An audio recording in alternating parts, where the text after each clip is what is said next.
Good morning, everyone. Good morning, and I hope you had a fantastic weekend. And welcome to Masterful Mornings. Okay, how you guys doing today? Hope everyone's having a great day. And today we're going to be talking about the illusions of abundance. Now, I don't want to call it abundance for this talk. I want to use a different word. I want to use a different word other than abundance, because I find that abundance seems to be a word that we use all the time. I want to be abundant. We've been using this to manifest a lot. And I think that somewhere along the lines, we use a word so often that we've actually lost what that word means. Good morning, Jennifer. So this morning, I want to use the word triumphant rather than the word abundance. And how can we get that feeling or that lifestyle or bring triumphant into our life? And, we try so many things. Like one of the biggest things I always hear from people is this whole talk of not having enough, but yet they ask for abundance. But in their hearts, they feel like they don't have enough. And when you talk about not having enough, as you know, you are just going to end up not having enough. So for those of you who kind of understand the law of attraction, but don't fully understand the law of attraction and how it works, the field of intention, our intention is vital. Our belief system is vital. What we believe to be true, what we believe to have faith in. And faith is a funny word because when we think of faith, we think immediately of religion. And I'm not talking about religion. Faith is truth. What you believe to be true is what you have your faith in. Okay, so we have faith that the sun is going to rise every morning. We might not see it every day, but we have faith that it's going to be there. We have faith that gravity is going to hold us onto this planet. We have faith, that our loved ones will be there when we wake up in the morning. There's a lot of things that we have faith in. But you also have to have that kind of faith, that same kind of faith system, belief system in the things that you want to manifest, the things that you want to bring into your life, that abundance that you want to bring into your life, that triumphance that you want to bring into your life. So I used to be in the corporate world. Good morning, Bridget. I used to be in the corporate world, and I saw a lot of stuff in the corporate world, and I chose not to be a part of it. I chose to step away from the corporate world because there was stuff that was going in there. Good morning, Joyanne. There was things going on in that space that I didn't like, that didn't sit well with me. And one of those things was the belief that, and I'm speaking very generally here, but this belief that personal gain in a business or getting promoted happened by crushing other people, right? By putting other people down, by stepping on them to get what you want.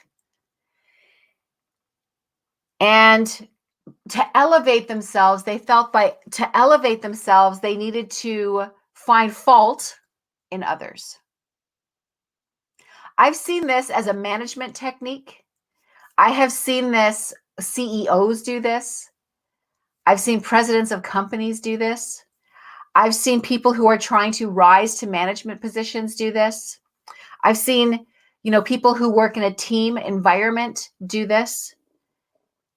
You're not going to get somewhere in this world by stepping on someone else. And if you do get there, you're not going to really enjoy it. You're not going to find fulfillment in it. There's going to be some instant gratification for sure, but it's going to not bring you what you want, because living in a place of stepping on others, living in a place where you don't help others empower, then you're not going to find fulfillment. You might have some outside stuff going on, like you might have that new car and the dream house, and you might get those things. I'm not going to lie. You might get those things. But how are you going to feel inside as a person? How are you going to feel that emptiness that you're going to begin to feel when the people in your life are not going to be genuine with you? Because if you're not genuine, you're not going to get genuine. Energy, our emotions, this type of thing are like magnets. We attract what we put out. So if you are not a genuine person, if you are not an empowering person, if you are not a person who wants the best for everyone to raise, you're going to attract those kinds of people into your life. It's just pure and simple. What you put out, you get back. It's the way it goes. Some people call that karma, right? Some people call that karma. Good morning, the people. Good morning, those of you that have joined the podcast. And yes, that is what's called competition. Bridget, competition. But competition, one of the very first things I've learned about competition is there's no such thing as competition.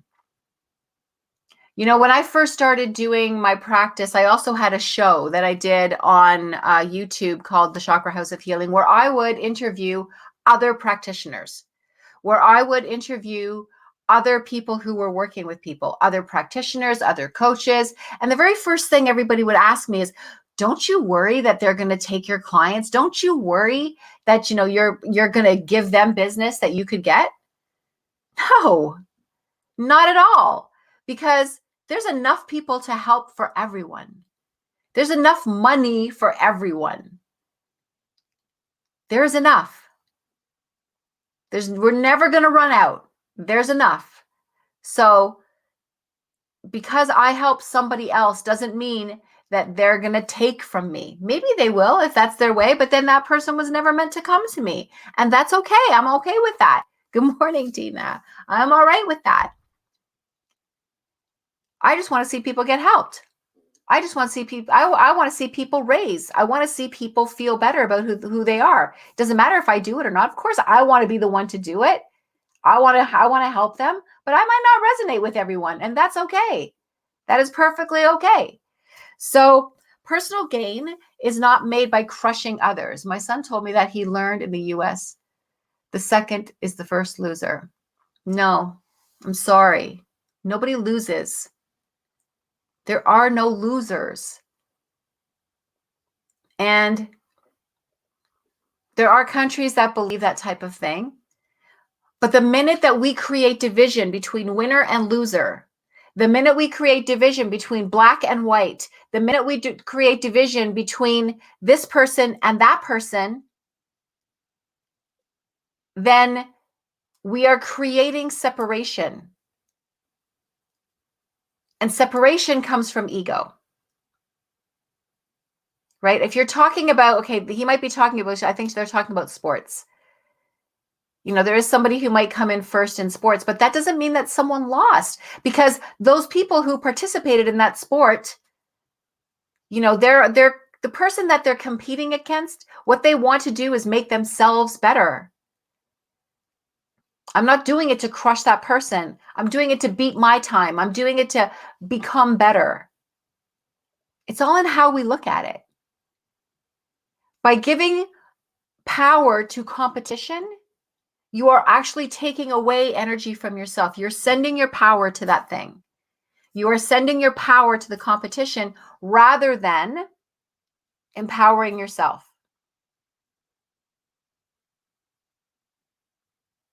So just allowing yourself to not compete, to allow yourself to just be the best that you can be. Right? Not by crushing other people. That's not how we raise our vibration and frequency. Okay?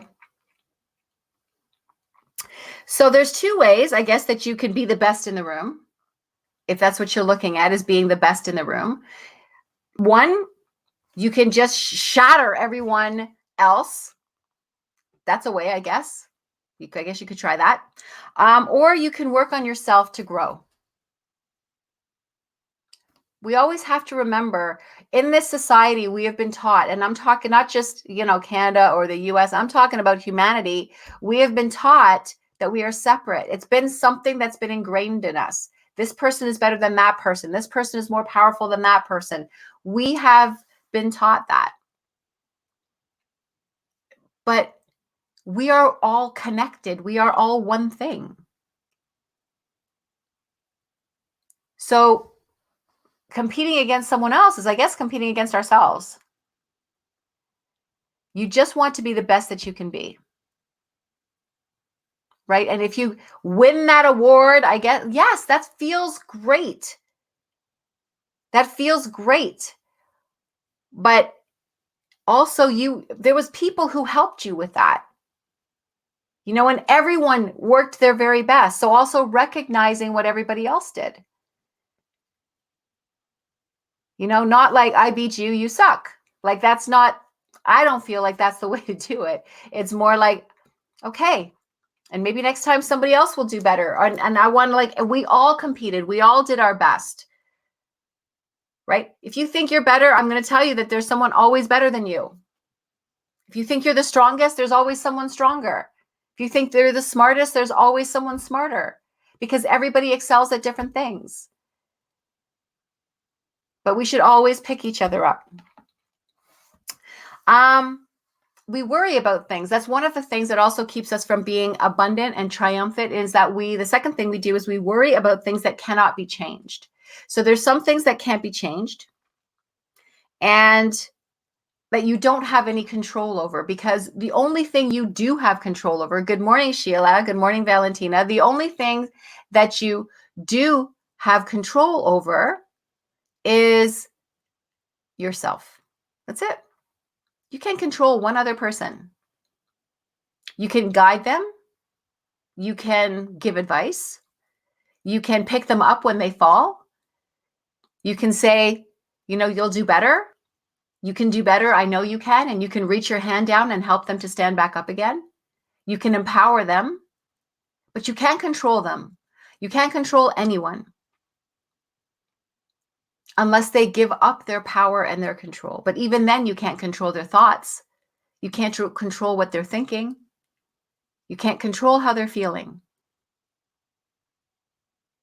The only thing in this life we have control over is ourselves. That's all. But we spend so much time trying to worry and control situations that we can't control. We can send good energy to it. We can believe in it. We can try and have our faith in it. We can have faith in the outcome. But at the end of the day, other people are also, especially if it's about a situation, you may not be the only person in that situation. So just about sending good, positive vibes out there, understanding that the only person that you can control is yourself. So if you think about the only person that you can control is yourself, then what you want to do is say, you know what, I'm only responsible for me. And if I'm only responsible for me and my choices and my decisions that affect my world, then it takes a lot of the pressure off. It takes a lot of pressure off of you, because a lot of us, and I see it all the time, where people are trying to control other things outside of them. And that's a very difficult, almost impossible thing to do. And it gives them a lot of worry. It gives you a lot of worry and pain and disempowerment. Just be the best that you can be. Allow yourself to grow. Allow yourself to learn. It will come. And always, always wish the best for others. And I'm not saying that to sound hokey. This is not a Hallmark card. This is the truth. Right? It is the truth. You want the best for everyone involved, however that looks. Number 3, our words. Our words have a lot of power. If you guys have been following me, I've been saying this all the time. The words have power. So you don't want to say things are impossible or hard, or this is so hard, I can't do it. This is impossible. I'm never going to be able to do this. These types of things, I don't have enough. I'm not smart enough. I'm not good enough. I don't feel like I'm enough. Even if you aren't saying these things out loud, but you're saying them to yourself, and this is a belief that you have, this is going to stop you. This is a block. You need to believe that you can, right?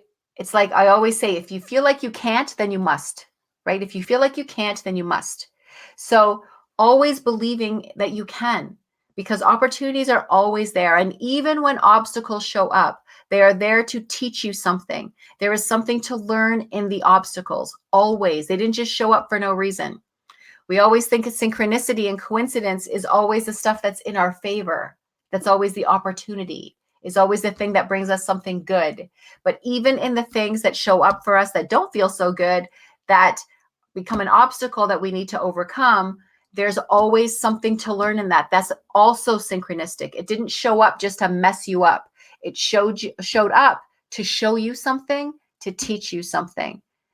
And the best thing to do when you're working with an obstacle is just to always keep in your mind, what am I learning from this? Why did this show up for me?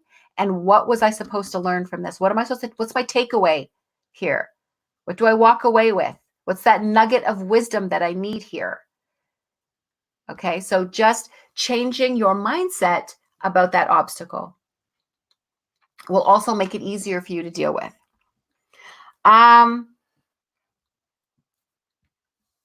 Setting aside trivial differences, our perceptions.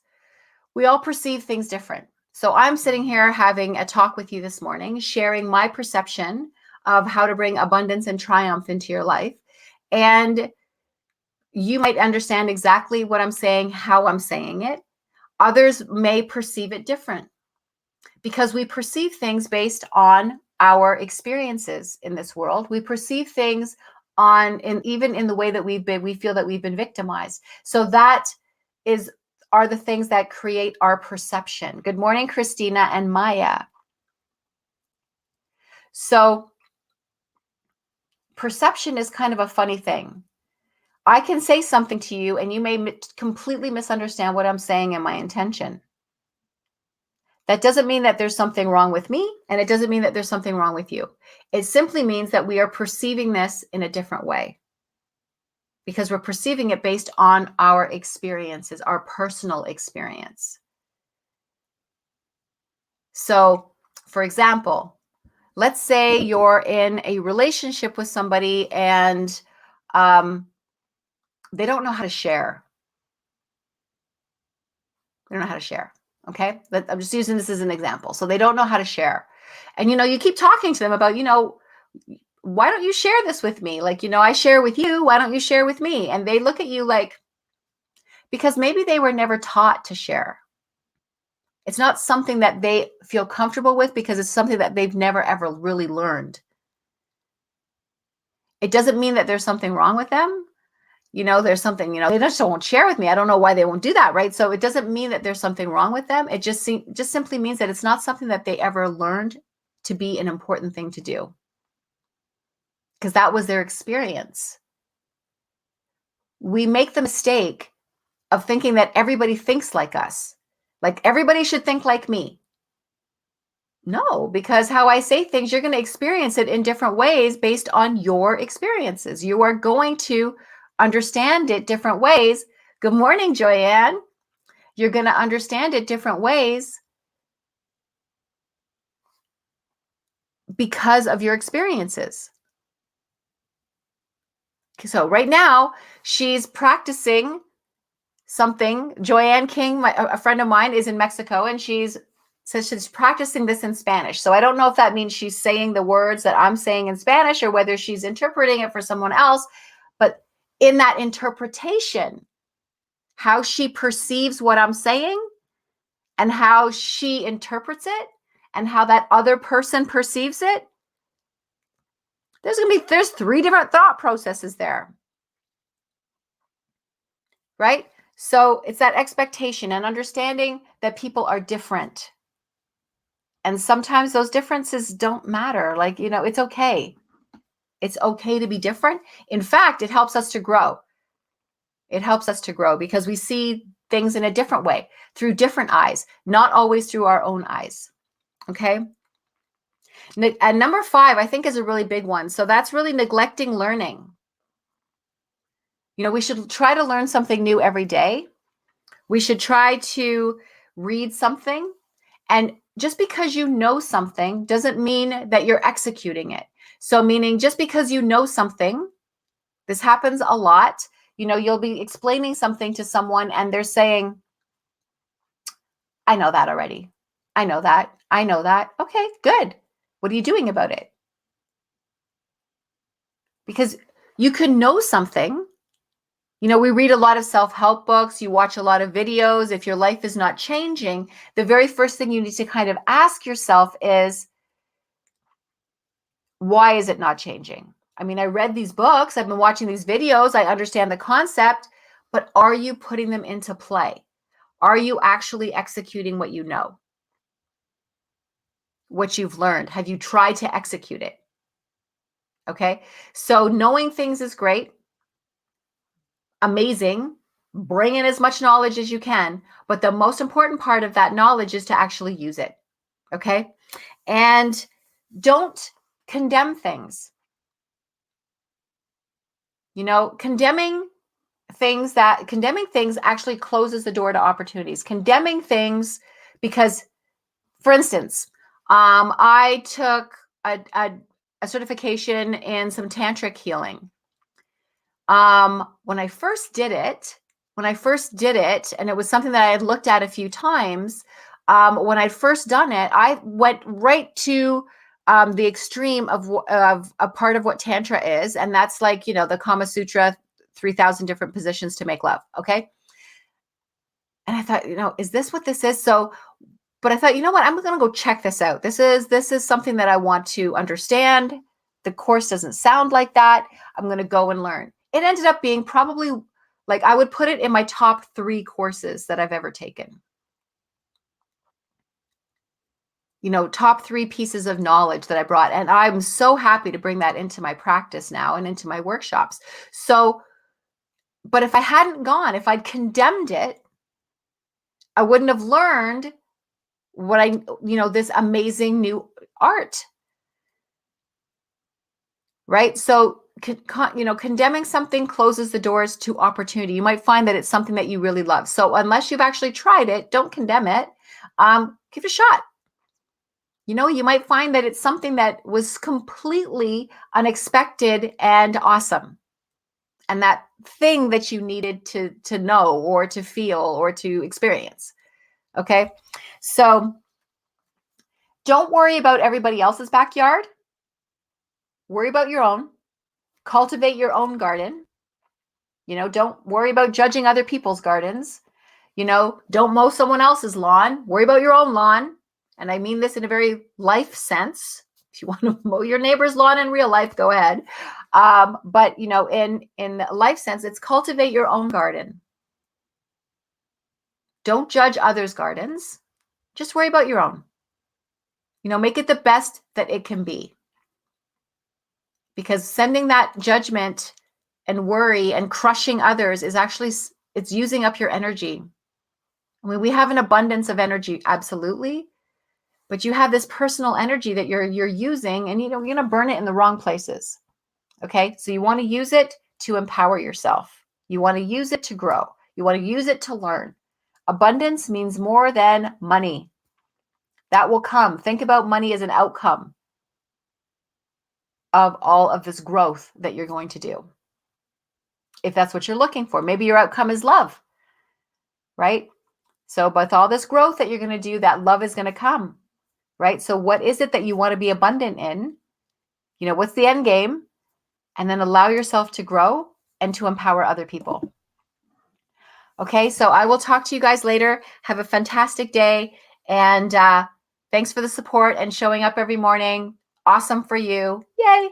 And I'll talk to you soon. Bye.